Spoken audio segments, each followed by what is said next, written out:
الحمد لله الذي خلق السماوات والأرض وجعل الظلمات والنور. الحمد لله الذي عليك الكتاب بالحق مصدقا لما بين يديه وأنزل التوراة والإنجيل. الحمد لله الذي هدانا لهذا وما كنا لنهتدي لولا أن هدانا الله. الحمد لله الذي أنزل على عبده الكتاب ولم يجعل له عوجا. الحمد لله الذي على كثيرا من عباده المؤمنين. الحمد لله الذي نزل على رسوله والكتاب الذي أنزل من قبل. فلله الحمد رب السماوات ورب الأرض رب العالمين. الحمد لله الذي خلق الإنسان وعلمه البيان ولم يتركه سدى كالحيران بل بعث إليه رسوله لتعليم الحديث والقرآن ومن عمل بهما دخل سبحانه وتعالى في الجنان ومن أعرض عنهما دخل بمشية الله في الميران. والصلاة والسلام على أفضل البشر والرسل صاحب الحق والبرهان خاتم النبيين الصادق الوعد الأمين وعلى أبويه آدم وإبراهيم وعلى إخوته من النبيين والمرسلين وعلى أزواجه الطاهرات أمهات المؤمنين وعلى آله وأصحابه أجمعين ومن تبعهم بإحسان إلى يوم الحشر والنشور والميزان وأنا معهم بعفوك وجودك يا أكرم الأكرمين آمين. أما بعد فأعوذ بالله من الشيطان فإنه عدو للإنسان. يا أيها الذين آمنوا اتقوا الله حق تقاته ولا تموتن إلا وأنتم مسلمون. يا أيها الناس اتقوا ربكم الذي خلقكم من نفس واحدة وخلق منها زوجها وبث منهما رجالا كثيرا ونساء واتقوا الله الذي تساءلون به والأرحام إن الله كان عليكم رقيبا. يا أيها الذين آمنوا اتقوا الله وقولوا قولا سديدا يصلح لكم أعمالكم ويغفر لكم ذنوبكم ومن يطع الله ورسوله فقد فاز فوزا عظيما. سبحانك لا علم لنا إلا ما علمتنا إنك أنت العليم الحكيم. رب اشرح لي صدري ويسر لي أمري واحلل عقدة من لساني يفقهوا قولي. ہر طرح کے احسانات اور انعامات کی بنا پر حمد و ثنا صرف ایک اللہ وحدہ لا شریک ہی کا حق ہے، جس نے انسان کو نہ صرف پیدا کیا بلکہ اشرف المخلوقات بنا کر قوت گویائی عطا فرمائی اور اسے اندھیرے میں نہ چھوڑا بلکہ نبی کریم صلی اللہ علیہ وسلم کو قرآن و حدیث کی تعلیم کے لیے مبعوث فرمایا. جس نے بھی قرآن و حدیث پر عمل کیا اللہ سبحانہ و تعالیٰ اسے جنت میں داخل فرمائیں گے، اور جس نے بھی ان دونوں سے منہ موڑا اس نے اپنے لیے جہنم کمائی. ان گن درود و سلام معلم اعظم نبی کریم صلی اللہ علیہ وسلم اور آپ صلی اللہ علیہ وسلم سے قبل تمام انبیاء و رسول علیہ السلام پر، جن سب نے اپنی اپنی امتوں کو اللہ کا پیغام پہنچا کر حق کی رسالت ادا فرمایا، اللہ تعالیٰ ان سب کے درجات کو بلند فرمائے اور شافی محشر نبی کریم صلی اللہ علیہ وسلم کو مقام محمود عطا فرمائے. آمین. بے شمار رحمتیں ہوں ازواج النبی الطاہرات امہات المؤمنین اور صحابہ کرام رضوان اللہ اجمعین پر، جو اللہ سبحانہ و تعالیٰ کے احکامات اور نبی کریم صلی اللہ علیہ وسلم کے ارشادات پر عمل پیرا ہوئے اور دین اسلام کی نصرت کر کے قیامت تک آنے والوں کے لیے روشن ستاروں کی مانند مشعل راہ بنے. انبیاء وراثت میں دینار و درہم نہیں چھوڑتے بلکہ علم چھوڑتے ہیں. صحابہ کرام رضوان اللہ اجمعین اور تابعین کیا ہی اچھے اور عمدہ وارث تھے، جنہوں نے وراثت نبویہ کا حق ادا کیا اور توحید کی دعوت مشرق و مغرب تک پہنچا کر بنی نوع انسان کی ہدایت کا سبب بنے. اللہ تعالی ہم سب کو ان کی پیروی اور احکامات و ارشادات کی بجا آوری کی توفیق عطا فرمائے. آمین.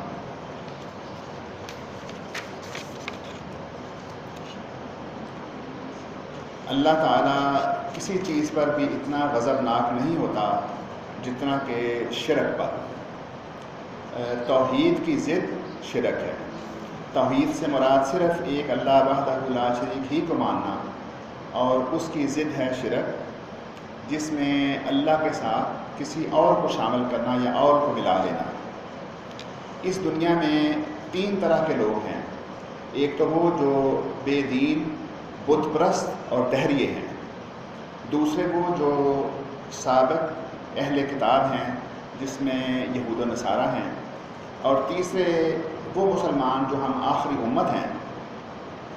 اس میں سے جو پہلا گروہ ہے بت پرست، وہ تو صرف اور صرف شرک کرتے ہیں۔ اس کے بعد جو یہود و نصارہ تھے، تو انہوں نے بھی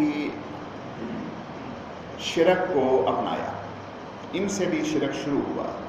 اس کے بعد مسلمان، ان کی اکثریت جو ہے وہ جان بوجھ کر شرک نہیں کرتی، بلکہ وہ شیطانی بہکاوے میں آ جاتے ہیں یا دھوکہ اور جھانسا کھا کر شرک کی طرف مائل ہو جاتی ہیں۔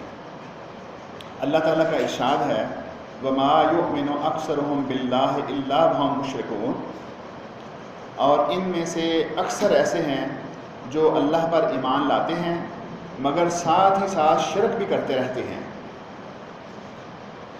مسلمان توحید میں جب شرک کو شامل کرتے ہیں تو اسے اللہ تعالیٰ نے ظلم قرار دیا ہے، اور ظلم اس چیز کو کہتے ہیں وضع الشیء فی غیر محلہ، کسی چیز کو اس کی اپنی اصل جگہ سے ہٹا کر کسی دوسری جگہ رکھ دینا، تو اس کو ظلم کہتے ہیں، وضع الشیء فی غیر محلہ۔ اللہ تعالیٰ کا ارشاد ہے الذین آمنوا ولم یلبسوا ایمانہم بظلم اولئک لہم الامن وہم مہتدون، جو لوگ ایمان لائے پھر اپنے ایمان کو ظلم اور شرک سے آلودہ نہیں کیا، انہی کے لیے امن و سلامتی ہے، اور یہی لوگ راہ راست پر ہیں۔ جب یہ آیت مبارکہ نازل ہوئی تو صحابہ کرام رضوان اللہ اجمعین بہت فکر مند ہوئے۔ حضرت عبداللہ ابن عباس انہوں نے دریافت کیا، قال لما نزلت، کہ جب یہ آیت نازل ہوئی الذین آمنوا ولم یلبسوا ایمانہم بظلم، قال اصحاب رسول اللہ صلی اللہ علیہ وسلم اینا لم یظلم، فانزل اللہ عز وجل ان الشرک لظلم عظیم۔ یہ بخاری میں حدیث ہے جس کو عبداللہ ابن مسعود رضی اللہ عنہما نے روایت کیا ہے کہ جب یہ آیت نازل ہوئی، جو کہ سورہ انعام کی 82 نمبر آیت ہے، یعنی جو لوگ ایمان لائے اور انہوں نے اپنے ایمان کو ظلم کے ساتھ نہیں ملایا، نازل ہوئی تو رسول اللہ صلی اللہ علیہ وسلم کے پاس اصحاب گھبرائے ہوئے آئے اور کہنے لگے کہ ہم سے کون سا ظلم ہو گیا، کہ اللہ بزرگ و برتر نے فرمایا ان الشرک لظلم عظیم، یعنی بے شک یقیناً شرک بہت بڑا ظلم ہے۔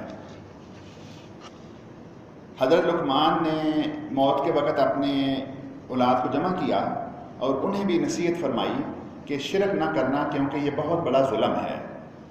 وَإِذْ قَالَ لُقْمَانُ لِابْنِهِ وَهُوَ يَعِظُهُ يَا بُنَيَّ لَا تُشْرِكْ بِاللَّهِ إِنَّ الشِّرْكَ لَظُلْمٌ عَظِيمٌ، اور یاد کرو جب لقمان اپنے بیٹے کو نصیحت کر رہا تھا کہ پیارے بیٹے، اللہ کے ساتھ کسی کو شریک نہ بنانا، کیونکہ شرک بہت بڑا ظلم ہے۔ جب دنیا کا آغاز ہوا تو اس وقت فسق و فجور، سرکشی اور گناہ تھے، مگر کئی صدیوں تک شرک نہ تھا۔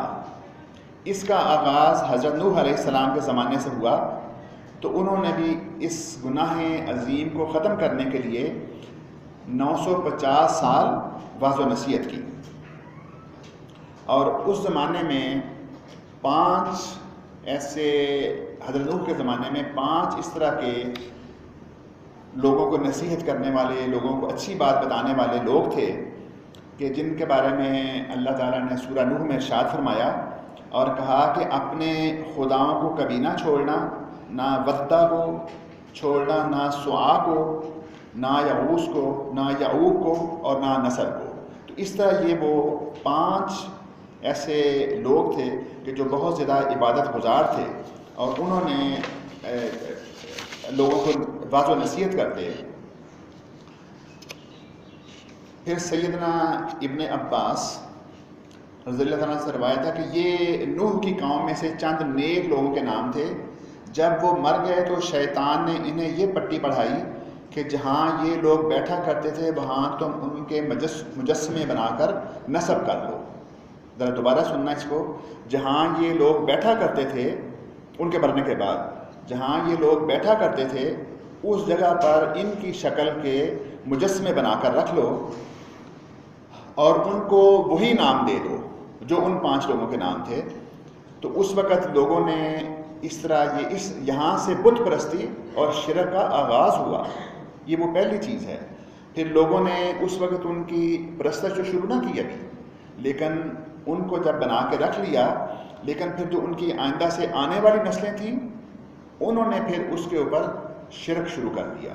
اور پھر حضرت نوح علیہ السلام کے زمانے میں جب یہ شرک اتنا زیادہ بڑھ گیا کہ پھر آپ کے ہمارے علم میں ہے کہ حضرت نوح کے زمانے میں جو سیلاب آیا تو اس میں سے صرف اللہ نے ان کو بچایا جو توحید پر تھے اور جو شرک نہیں کرتے تھے، اور وہ بہت تھوڑے سے تھے. اس سے پھر جو آگے نسل چلی تو اب شیطان چونکہ پہلے بھی ایک دفعہ یہ وار کر چکا تھا، اب اس نے پھر دوبارہ ان کی اولادوں کو بھی یہ بتایا کہ تمہارے بڑے تو ایسا کرتے تھے کہ وہ بت بنا کے رکھ لیتے، تو اس کو دیکھ کے ان کو یاد آتی اور وہ عبادت کرتے. تو یہ وہاں سے یہ شرک کی جو ہے وہ ابتدا ہوئی. اگر بصیرت کے ساتھ غور کیا جائے تو نظریات، خیالات اور افعال و اعمال نقطہ توحید کی وضاحتیں ہیں. اللہ تعالیٰ نے قرآن حکیم میں ارشاد فرمایا والذین یدعون من دون اللہ لا یخلقون شیئا وہم یخلقون، اور اللہ کے سوا جنہیں یہ لوگ پکارتے ہیں وہ کوئی چیز کیا خاک پیدا کریں گے، وہ تو خود پیدا کیے گئے. جب ان لوگوں نے بت بنا کر ان کی پرستش شروع کی تو اس وقت تک یہ زمانہ آ گیا اور اب قرآن مجید نازل ہو رہا ہے. اب آخری امت اور آخری نبی ان کو یہ بتایا جا رہا ہے کہ جن لوگوں کی یہ پوجا کرتے ہیں یا جن بتوں کو یہ پوجتے ہیں وہ ان کو کیا فائدہ دیں گے، وہ تو کسی کو کیا پیدا کریں گے، وہ تو خود پیدا کیے گئے ہیں. پھر اس کے بعد ارشاد فرمایا کہ اموات غیر احیاء وما یشعرون ایان یبعثون، وہ مردے ہیں زندہ نہیں، انہیں یہ بھی پتہ نہیں کہ کب دوبارہ اٹھائے جائیں گے. پھر اس کے بعد ارشاد فرمایا کہ وما یستوی الاحیاء ولا الاموات ان اللہ یسمع من یشاء وما انت بمسمع من فی القبور، اور نہ ہی زندہ اور مردے برابر ہو سکتے ہیں، اللہ تو جسے چاہے سنا سکتا ہے، لیکن آپ ان لوگوں کو نہیں سنا سکتے جو قبروں میں پڑے ہیں.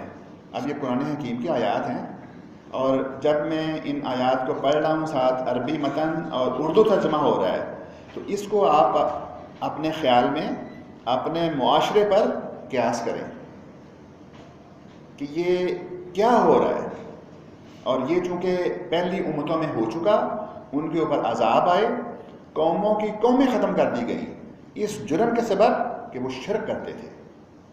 اور یہ پھر ہمیں ان سارے پرانے واقعات بتا کر ہمارے لیے یہ نصیحت ہے، اور ہمیں ان کی طرف نہیں جانا چاہیے، لیکن ہم اپنے اگر اطراف میں دیکھتے ہیں تو جو اس وقت ہوا تھا اس سے بڑھ کے ہو رہا ہے. اس کے بعد پھر ارشاد فرمایا کہ جو زندہ اور مردہ یہ برابر نہیں ہو سکتے، ظاہر ہے زندہ ہے اور جو مردہ ہے وہ برابر نہیں ہو سکتے. اور پھر یہ فرمایا کہ مردہ سنتے نہیں. اور پھر قرآن مجید کی آیت میں یہ لکھا ہے کہ ان لوگوں کو نہیں سنا سکتے جو قبروں میں ہیں. لیکن اب میں زیادہ اس کی وضاحت اس لیے نہیں کروں گا کہ وقت تھوڑا ہوتا ہے. تو اگر آپ اس کو ساتھ ساتھ اپنے قیاس کرتے جائیں تو کیا ہمارے ہاں قبر بستی نہیں؟ اچھا، اس کے بعد پھر یہ اللہ تعالیٰ نے یہ فرمایا کہ جس کو میں چاہوں سنا سکتا ہوں. یہ اللہ کے دائرہ اختیار میں ہے، اللہ کی قدرت میں ہے۔ ایک دفعہ نبی کریم صلی اللہ علیہ وسلم کا ایک جگہ سے گزر ہوا تو ایک قبر کے اوپر نبی کریم صلی اللہ علیہ وسلم نے ایک سبز ٹہنی توڑی اور اس قبر کے اوپر رکھ دی۔ تو صحابہ نے پوچھا کہ اے اللہ کے رسول صلی اللہ علیہ وسلم یہ کس وجہ سے رکھی؟ تو آپ نے ارشاد فرمایا کہ مجھے اللہ تعالیٰ نے یہ بتایا ہے کہ جو شخص اس قبر میں ہے اس کو عذاب ہو رہا ہے، اور عذاب کسی بڑی بات پہ نہیں ہو رہا، اس کو عذاب ہو رہا ہے لیکن عذاب کسی بڑی بات پہ نہیں ہو رہا۔ کس پہ ہو رہا ہے؟ کہ جب وہ پیشاب کرتا تھا تو اس کی چھینٹوں سے پرہیز نہیں کرتا تھا۔ اب ہم تو اس کو کسی کھاتے میں نہیں لیتے، اس کو تو ہم کچھ جانتے ہی نہیں۔ اچھا، اب نبی صلی اللہ علیہ وسلم نے کیا ارشاد فرمایا کہ یہ جو میں نے سبز ٹہنی اس پہ رکھی ہے تو مجھے انشاءاللہ اللہ تعالیٰ سے امید ہے کہ جب تک یہ ٹہنی سبز رہے گی اس کے عذاب میں کمی رہے گی، یعنی وہ عذاب ختم نہیں ہوگا، اس میں کمی رہے گی۔ اچھا، اب اگر ہم اس کو آپ قیاس کریں آج کے زمانے میں ساتھ کے ساتھ نا اس وقت کا اور آج کا موازنہ کرتا جاتا ہوں تاکہ ہم دیکھتے جائیں کہ اب کیا ہو رہا ہے اور اس وقت کیا تھا۔ اب کیا ہم قبروں کے اوپر سبز ٹہنیاں اور ہرے بھرے پھول نہیں رکھتے؟ اور اس کے رکھنے کی مجھے نہیں سمجھ آتی کہ یہ کیوں رکھتے ہیں، جبکہ یہ نبی کریم صلی اللہ علیہ وسلم نے اس صورت میں رکھا کہ ان کو اللہ نے خبر دی کہ اس قبر والے کو عذاب ہو رہا ہے اور عذاب کسی بڑی چیز پہ نہیں ہو رہا، تو ارشاد فرمایا کہ جتنی دیر تک یہ سبز رہے گی اتنی دیر تک اس کے عذاب میں تخفیف رہے گی۔ اب ہم قبروں پہ جا کے پھول چڑھاتے ہیں تو ہم کیا سمجھتے ہیں کہ ان کو خدا نخواستہ عذاب ہو رہا ہے؟ ہمیں تو پتہ ہی نہیں نا۔ اور پھر ہمیں یہ بھی نہیں پتہ کہ یہ رکھنے سے ان کے خدا نخواستہ اگر ان کو عذاب ہے تو اس میں تخفیف ہوئی یا نہیں ہوئی، کیونکہ ہمارا عمل وہ نہیں ہو سکتا جو نبی کریم صلی اللہ علیہ وسلم نے کیا ہوا ہے۔ لیکن ان باتوں کو بیان کرنے کا مقصد یہ ہے کہ ان کو آپ اپنے معاشرے میں دیکھیں، اپنے ہاں دیکھیں۔ اگر ہم ان چیزوں میں ملوث ہیں تو ہم ان سے بچیں۔ اس کے بعد پھر ارشاد فرمایا کہ یا ایھا الناس ضرب مثل، اے لوگو، یہ اللہ تعالیٰ ایک مثال بیان کر رہے ہیں کہ اے لوگو میں ایک مثال بیان کرتا ہوں، فاستمعوا لہ، یہ لفظ کو ذرا دوبارہ سننا، فاستمعوا لہ، کہ اس کو تم خوب غور سے کان لگا کے انہماک کے ساتھ سننا۔ لفظ ایک ہے لیکن آپ اس کے ترجمے اگر کرنا شروع کریں گے تو اس کے بہت ترجمے ہیں۔ انہماک کے ساتھ کان لگا کر غور سے توجہ سے سننا کتنی اہم بات ہوگی، کیونکہ بعض آیات اس طرح کی ہیں کہ جس میں اللہ تعالیٰ بعض معاملات پہ قسم اٹھاتے ہیں، اللہ تعالیٰ قسم اٹھاتا ہے، اور بعض معاملات یہ ہماری رہنمائی کے لیے کہ ہم ان باتوں کو سن کے تو سمجھ جائیں۔ اب یہاں پہ فرما رہے ہیں کہ فاستمعوا لہ، یعنی اس کا مزید ترجمہ نہیں کرتے، ہم اس کو عربی میں ہی لیتے ہیں کہ اس کو آپ سنیں۔ اچھا، وہ بات کیا ہے؟ ان الذین تدعون من دون اللہ، مثال ان لوگوں کی ہے جن لوگوں کو تم اللہ کے سوا پکارتے ہو، مثال ان لوگوں کی جن کو تم اللہ کے سوا پکارتے ہو، لن یخلقوا ذبابا، کہ وہ تو ایک مکھی بھی پیدا نہیں کر سکتے، وہ تو ایک مکھی بھی پیدا نہیں کر سکتے۔ یہ ہم کن کے بارے میں کہہ رہے ہیں؟ جو قبروں میں پڑے ہوئے ہیں، ان کے بارے میں ہم کہہ رہے ہیں، اور ان سے جا کے ہم باتیں کرتے ہیں، یا ان زندوں سے بھی، ہم تو ان زندوں کے پاس بھی جاتے ہیں، اور بجائے یہ کہ ہم خود اللہ سے رابطہ کریں، رات کا آخری پہر اللہ تعالیٰ آسمان دنیا پہ تشریف لاتے ہیں، اور یہ وہ وقت ہے جب رزق بانٹا جاتا ہے، جب مغفرت کی جاتی ہے، اور ہم ان کاموں کو اپنے گھر میں ان چیزوں کو چھوڑ کر ہم دور دراز کا سفر کر کے ان لوگوں کے پاس جاتے ہیں جو مکھی بھی نہیں پیدا کر سکتے۔ اچھا، مکھی کے بعد یہ کہا لو اجتمعوا لہ، سب کے سب جمع ہو جائیں، یعنی اگر فرض کریں ہم ایک شخص ایک وقت میں تو کسی ایک بندے کے پاس جائے گا، پھر دوسرے کے، پھر چوتھے کے، تو اگر ہم 2-4 کو اکٹھا بھی کر لیں یہ سب مل کے بھی مکھی نہیں پیدا کر سکتے۔ اچھا مکھی پیدا تو نہیں کر سکتے، اس کے بعد والی آیات جو ہے نا وہ پہلے سے بھی اہم ہیں. فرمایا وَإِنْ يَسْلَبْهُمُ الذُّبَابُ شَيْئًا کہ یہ مکھی اگر ان سے کوئی چیز اچک لے، یہ مکھی اگر ان سے کوئی چیز اچک لے، لا يَسْتَنْقِذُهُ مِنْهُ ضَعْفَ الطَّالِبِ وَالْمَطْلُوبِ تو یہ تو اس سے واپس لانے کے بھی اہل نہیں. اب اس کو ذرا نا میں کہتا ہوں کہ جو بات کرتا ہوں تو اس کو ہم نا اپنے اوپر قیاس کرتے جائیں، ساتھ کے ساتھ ہی دیکھتے جائیں کہ اگر ہمارے سامنے کھانا پڑا ہوا ہے، اس میں سے مکھی اگر ہمارے اس رزق میں سے کچھ اچک کے لے گئی ہے تو کیا ہمارے میں یہ قدرت ہے کہ ہم اس مکھی سے واپس لا سکیں؟ نہیں ہے. یہ اللہ تعالیٰ نے شروع میں کہا کہ یہ میں مثال دے کے تمہیں سمجھاتا ہوں، اور یہ وہ مثالیں ہیں جو قرآن حکیم میں ہیں. پھر اس کے بعد جو آخر میں اس آیت کا لب لباب وہ کیا بیان فرمایا؟ ضعف الطالب والمطلوب کہ جو لوگ ان سے جا کے مرادیں مانگتے ہیں اور جن سے مانگی جاتی ہیں دونوں ہی بہت کمزور ہیں. ضعیف یہ اس طرح کے لفظ ہیں کہ جو ہمارے چونکہ اردو میں مستعمل ہیں تو جب ہم عربی میں ان کا متن پڑھتے ہیں تو ہمیں ذرا سمجھنے میں اس کی آسانی ہو جاتی ہے.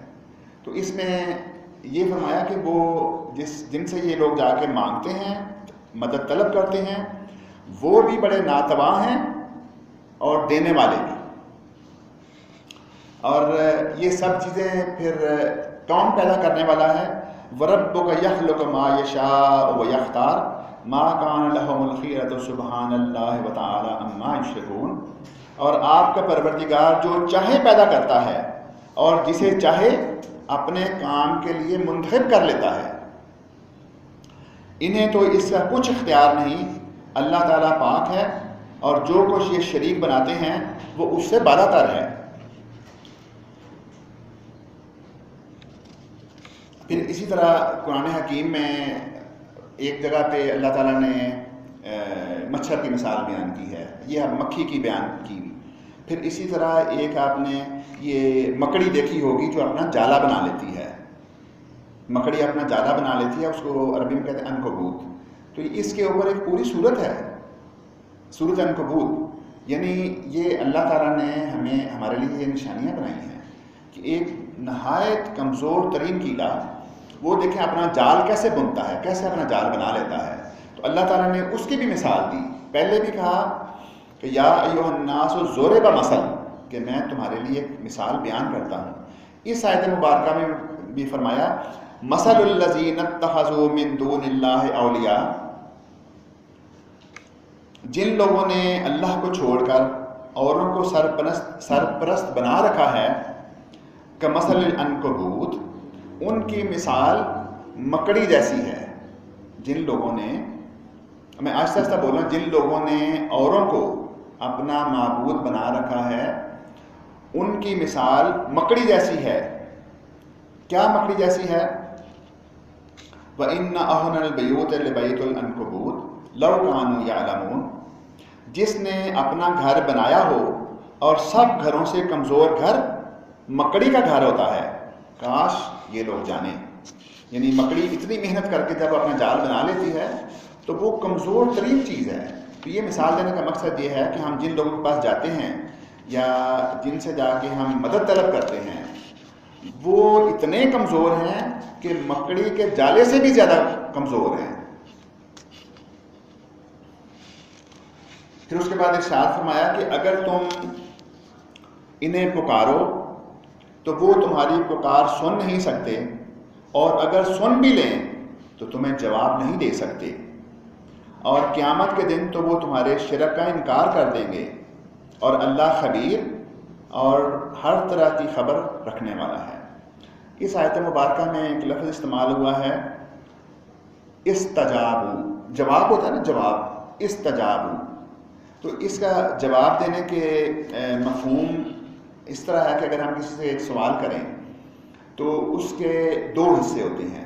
ایک ہم نے زبانی کسی سے بات کی، سوال کیا، اس کا اس نے ہمیں جواب دے دیا کہ پانی کہاں پر، مثال دیتا ہوں، پانی کہاں پر ہے، تو اس نے کہا کہ پانی وہاں پر ہے. ایک اس کا جواب دینے کا یہ طریقہ ہے کہ اس میں کوئی عمل بھی شامل ہو جائے. کہ کیا تم مجھے پانی لا دیتے ہو، اور وہ آپ کو پانی بھی لا کے دے. تو یہ جواب میں دونوں چیزیں آ گئیں. تو اس میں یہ جو ہے کہ اللہ تعالیٰ نے کہا کہ اگر تم ان سے سوال کرتے ہو تو ان کے جواب میں نہ تو وہ تمہیں صرف بتا سکتے ہیں اور نہ تمہیں کوئی چیز دے سکتے ہیں، یعنی اتنے کمزور ہیں وہ لوگ. پھر اس کے بعد اللہ تعالیٰ جو کہ ارحم الراحمین ہے، بہت زیادہ رحم کرنے والا ہے، غفور الرحیم ہے. قرآن حکیم میں چند آیات ایسی ہیں جن پہ اللہ تعالیٰ سخت غضبناک ہے، اور اللہ کا غضب کوئی برداشت نہیں کر سکتا. ہمیں اللہ تعالیٰ اپنے حفظ و امان میں رکھے، اپنی پناہ میں رکھے، ہمارے اور اپنی رحمت کرے. اور وہ آیات کیا ہیں؟ سورہ مریم میں ارشاد فرمایا وَقَالُوا اتَّخَذَ الرَّحْمَنُ وَلَدًا، اور بعض لوگ کہتے ہیں کہ رحمان کی اولاد ہے. لَقَدْ جِئْتُمْ شَيْئًا عِدًّا، یہ تو اتنی بڑی اور بری بات لا کھڑی کی ہے. اب یہ اگلی آیت مبارکہ کا سننا ذرا، کہ اس کے لوگ کہتے ہیں کہ اللہ کی اولاد ہے. اب اگلی آیت میں آپ غضب کا اندازہ لگائیں. تکاد السماوات یتفطرن منہ وتنشق الارض وتخر الجبال حدا، جس سے ابھی آسمان پھٹ پڑے اور زمین شک ہو جائے اور پہاڑ نیچے آ گرے. یہ اتنی بڑی بات ہے، اللہ کے ساتھ کسی کو شریک کرنا، اس کی اولاد بنانا. اور جس طرح ہم نے شروع میں ذکر کیا کہ ایک تو وہ لوگ ہیں جو بت پرست ہیں، ان کا تو کسی سے کوئی تعلق ہی نہیں. ایک وہ ہیں جو اہل کتاب تھے، یہود و نصارہ، انہوں نے حضرت عزیر کو بیٹا بنا لیا. عیسائیوں نے حضرت عیسیٰ کو بیٹا بنا لیا. تو یہ وہ ہے کہ ان لوگوں نے اتنا بڑا ظلم کیا کہ یہ ظلم اس برابر ہے کہ آسمان پھٹ جائے، زمین شک ہو جائے اور پہاڑ گر جائیں. یہ اس قدر یہ بڑا جرم ہے.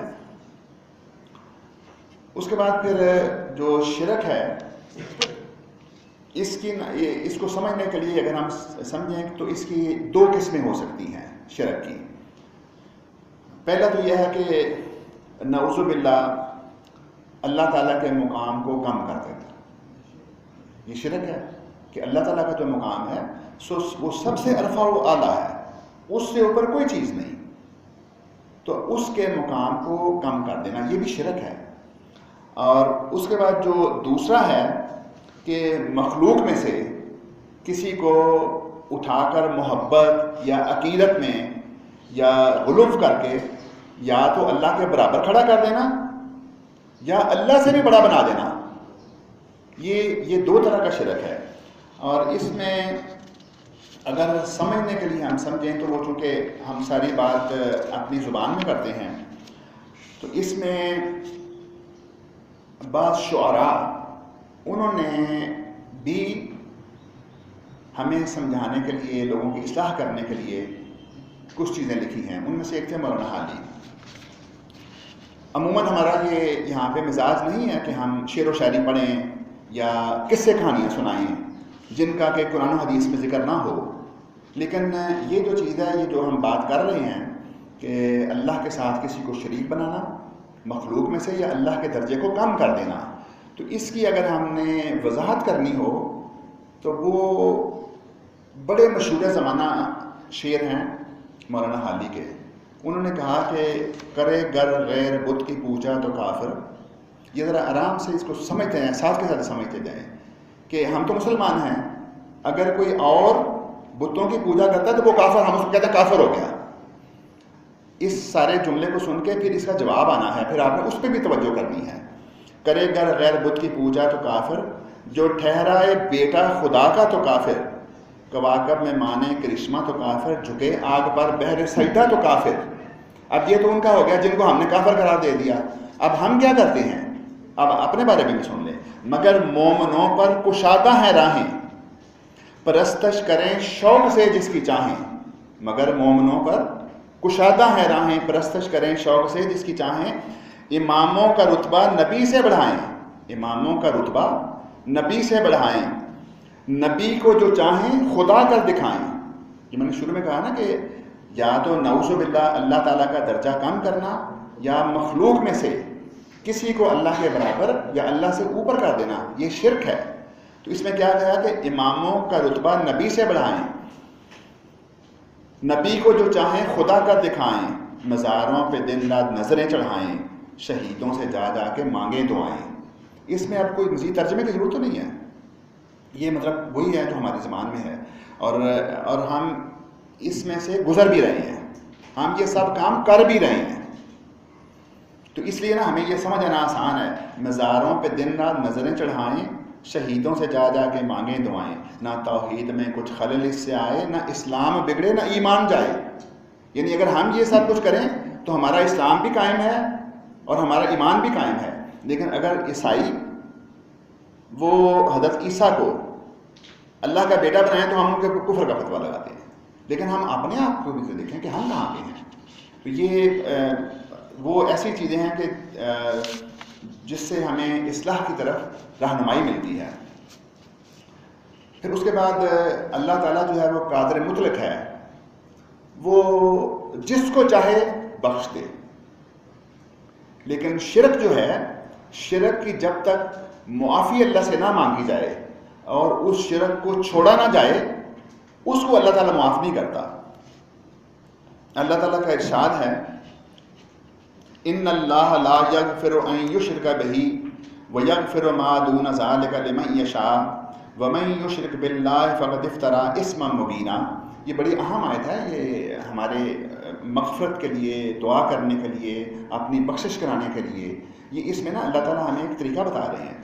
کیا فرمایا کہ اگر اللہ کے ساتھ کسی کو شریک کیا جائے تو یہ گناہ وہ کبھی معاف نہ کرے گا، اور اس کے علاوہ جو گناہ ہیں وہ جسے چاہے معاف بھی کر دیتا ہے، اور جس نے اللہ کے ساتھ کسی کو شریک بنایا اس نے بہتان باندھا، اور یہ بہت بڑا گناہ ہے۔ شرک کے علاوہ جو ہمارے گناہ ہیں وہ اللہ تعالیٰ کے اختیار میں ہیں، وہ چاہے تو معاف کر دے۔ شرک کی معافی جو ہے وہ صرف اور صرف زندگی میں اور اس شخص نے توبہ کرنے سے معاف ہوتا ہے۔ اور اس کے بعد پھر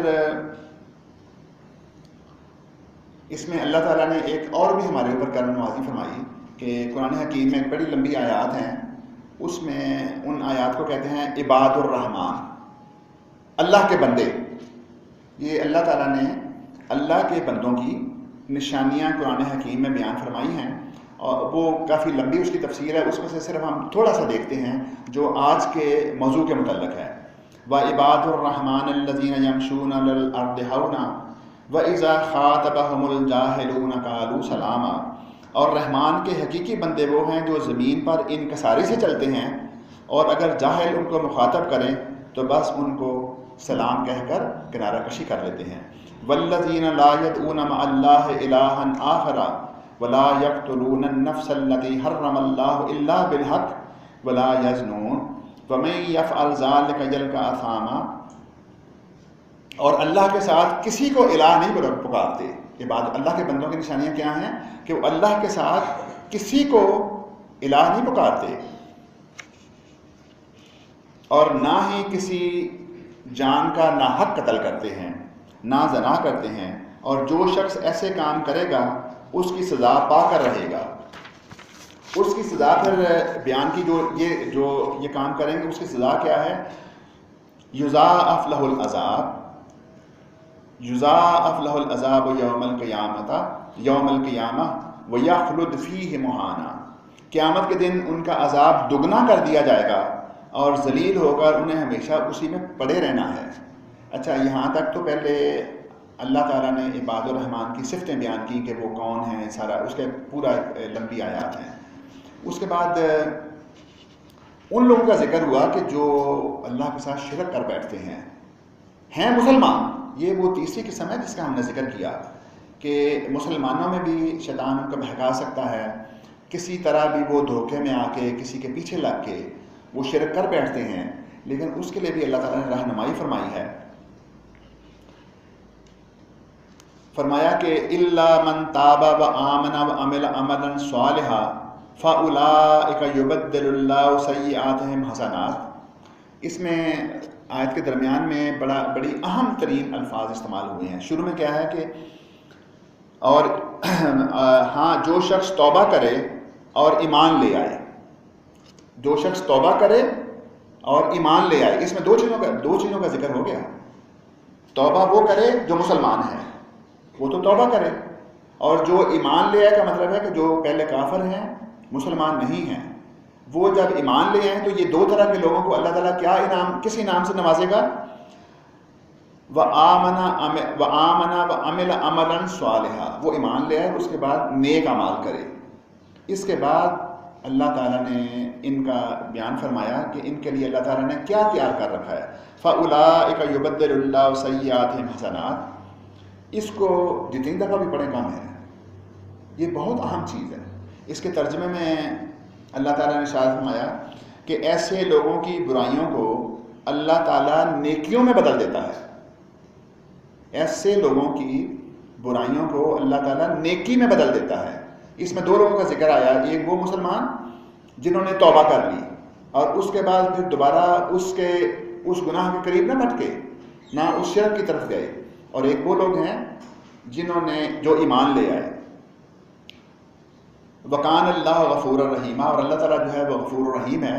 اس میں اگر دیکھا جائے کہ اگر ایک شخص نے 20 25 30 سال زندگی گزار لی، اس میں اس نے گناہ کیے، شرک کیے، پھر ایک ایسا بندہ جو مسلمان ہی نہیں اور وہ ایمان لے آیا، تو ان کی وہ دیکھیں زندگی کے جو 20 25 30 سال جو انہوں نے کیا ہوا ہے، یبدل اللہ سیئاتہم حسنات، یبدل اللہ تبدیل کر دینا، یبدل اللہ تعالیٰ تبدیل کر دیتا ہے سیئاتہم، ان کے سیئات، ان کی خطائیں، ان کے گناہ، حسنات، نیکیوں میں.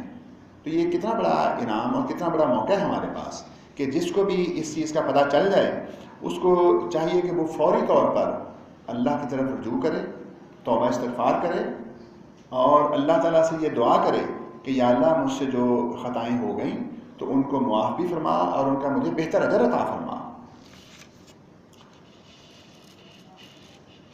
اس کے بعد یہ جو ہے یہ ہر کسی کو اپنا محاسبہ خود کرنا ہے. اگر کسی نے اللہ سے توبہ کرنی ہے تو اس نے خود کرنی ہے، اس نے کسی کو جا کے درخواست نہیں کرنی، وہ اس کا اور اس کے اللہ کا معاملہ ہے. من عمل صالحا فلنفسه ومن اساء فعليها وما ربك بظلام للعبید. جس شخص نے کوئی نیک عمل کیا تو اس کا فائدہ اسی کو ہوگا، اور جو برائی کرے گا اس کا وبال بھی اسی پر آئے گا، اور آپ کا پروردگار اپنے بندوں پر ظلم کرنے والا نہیں. اور پھر قیامت کے روز جو ہے وہ وَكُلُّهُمْ آتِيهِ يَوْمَ الْقِيَامَةِ فَرْدًا، کیونکہ قیامت کے دن ہر کسی نے فردن آنا ہے، فردن آنا ہے. ماں باپ، بہن بھائی، جن دوستوں کے بغیر ہم رہ نہیں سکتے، جس اولاد کو ہم ایک دن نہ دیکھیں تو اگلی رات ہمیں نیند نہیں آتی، یہ قیامت کے روز ان میں سے ہر ایک کو اپنی اپنی ہوگی. اللہ تعالیٰ ہمارے لیے اس دن کی آسانی پیدا فرمائے.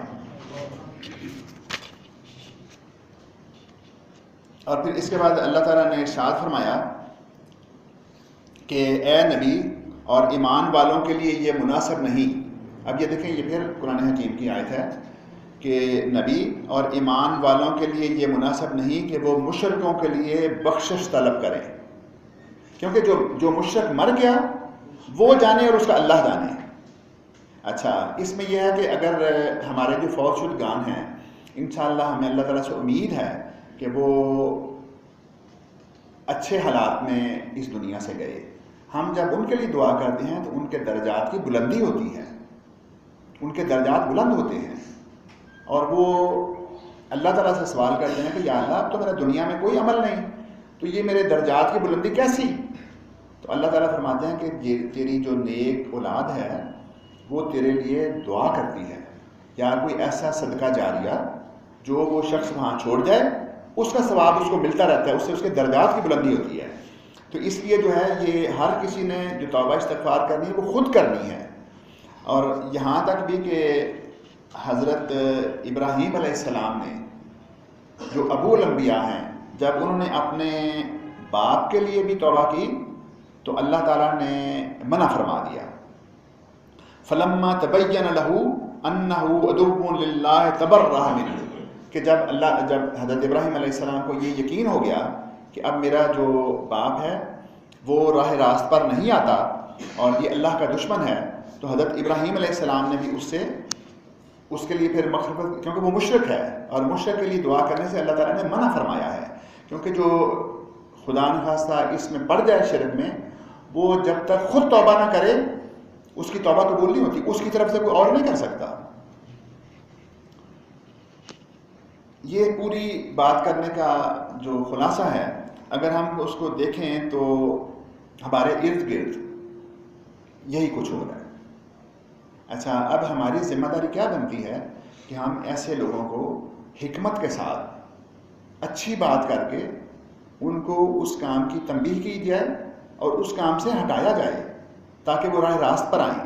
یہ ان کے ساتھ سب سے بڑی ہمدردی ہے. پھر دنیا میں آپ نے دیکھا کہ جہاں پر ہمارے معاشرے، محلے، گلیوں میں یہ شرک کی غلاظت پھیلی ہوئی ہے، لیکن دوسری طرف ہمیں اللہ کا یہ شکر ادا کرنا چاہیے کہ پہلے یہ ایک خطہ ایسا تھا کہ جس سے ہم الگ ہو گئے، اور جو باقی بچا وہاں پر ابھی بھی بت پرستی اور جتنا شرک ہو رہا ہے اتنا شرک پوری دنیا میں نہیں ہوتا. یہ آپ کے ہمارے سامنے ہے.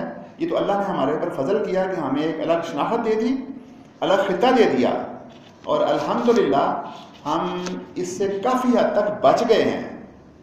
اور جو ہمارے اوپر اثرات بھی ہیں وہ بھی اسی معاشرے کے اثرات ہیں، لیکن انشاءاللہ اللہ تعالیٰ سے ہمیں امید ہے کہ ہماری آئندہ آنے والی نسلیں جو ہیں وہ انشاءاللہ اس سے باہر نکل جائیں گی. پھر اصل میں کوئی بھی جو ہمارے رہنما ہوتے ہیں، ہمارے جو بڑے ہوتے ہیں، تو جو پبلک یا عوام ہوتی ہے وہ ان کو دیکھتی ہے کہ یہ کیا کرتے ہیں. اسی طرح گھر میں جب بچہ چھوٹا ہوتا ہے تو وہ اپنے ماں باپ کو دیکھتا ہے. اگر باپ صبح فجر کی نماز پڑھنے مسجد میں گیا ہے تو جب وہ باہر سے واپس آئے گا تو اس بچے نے اٹھ کے دیکھنا ہے کہ میرا والد باہر سے آ رہا ہے، تو اس کو یہ پتہ ہوگا کہ یہ نماز پڑھ کے آ رہا ہے. تو اب اس کو نماز پڑھانے کی ضرورت نہیں ہے، نہ اس کو یہ کہنے کی کہ نماز آ کے مسجد میں پڑھو. اس نے اپنے گھر میں یہ عمل دیکھا. اب اسی طرح سے آپ دیکھیں کہ جو کہ ہم اگر گھر سے ہم باہر نکلیں تو پھر ہم اپنے محلے میں، اپنے علاقے کے لوگوں کو دیکھتے ہیں، ان سے متاثر ہوتے ہیں، ان سے لوگ اثر قبول کرتے ہیں. اور اب خاص طور پہ آپ نے دیکھنا کہ اب چونکہ وہ الیکشن کا آمد ہے، تو اس میں آپ نے دیکھنا کہ یہ لوگ جب اپنی مہم کا آغاز کریں گے تو کہاں سے کریں گے؟ کسی مزار پہ جائیں گے، وہاں چندہ چڑھائیں گے، ساتھ ڈھول ہوں گے، ناچ گانا ہوگا، اور یہ اس شرک کی ابتدا کریں گے.